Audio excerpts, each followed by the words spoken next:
What are we doing here?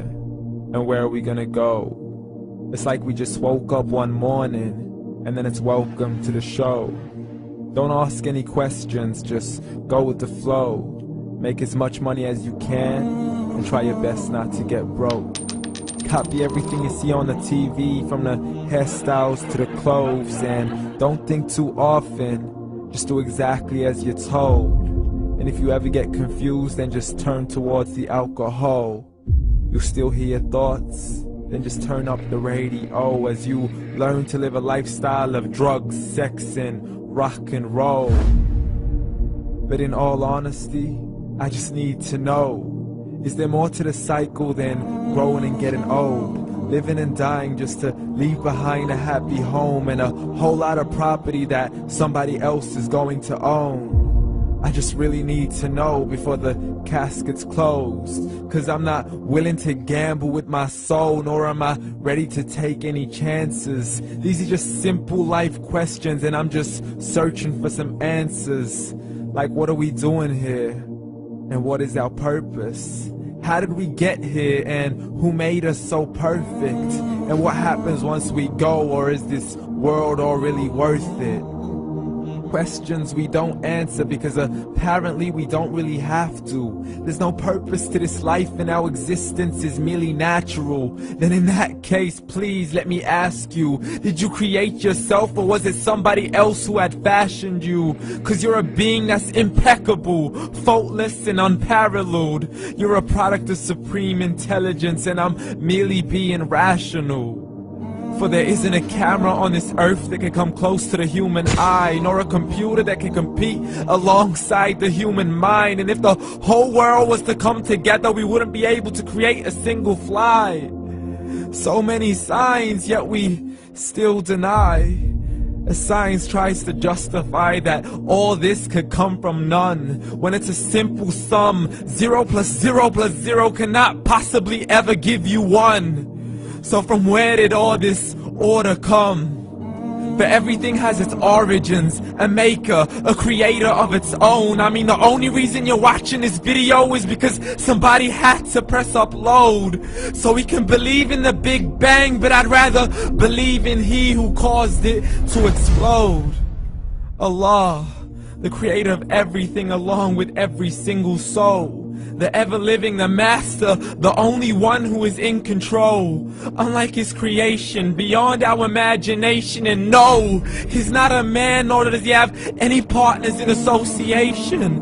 He's on his own. And no, he did not ever leave us alone. Just like every manufacturer, he left us with an instruction manual. The Quran and Islam, and I'm sorry to jump to conclusions, but it's the only one possible. The only definition of God is the one and only supreme being. It's logical, a book with 0 contradictions, with miracles that are both scientific and historical, all revealed over 1400 years ago. Like the detailed description of the human embryo. The descriptions of the human embryo in the Quran cannot be based on scientific knowledge in the 7th century. To the mountains as pegs holding firm the earth below, and the 2 seas that don't mix in a complete separate flow. To the planets in orbit, alternating night and day as they stay in flow. The expansion of the universe and the creation of everything from H2O.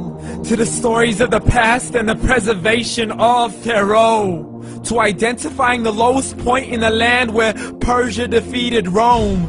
The gushing fluid that created man in the glands between the ribs and the backbone. And not a word has changed, it's still the same. So please explain how all this was known over 1400 years ago. To a man who couldn't read or write, as he would recite whatever the angels spoke.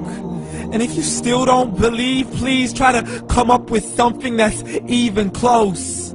But you can't, so we took God as a mockery and his messengers as a joke. Muhammad could not read or write.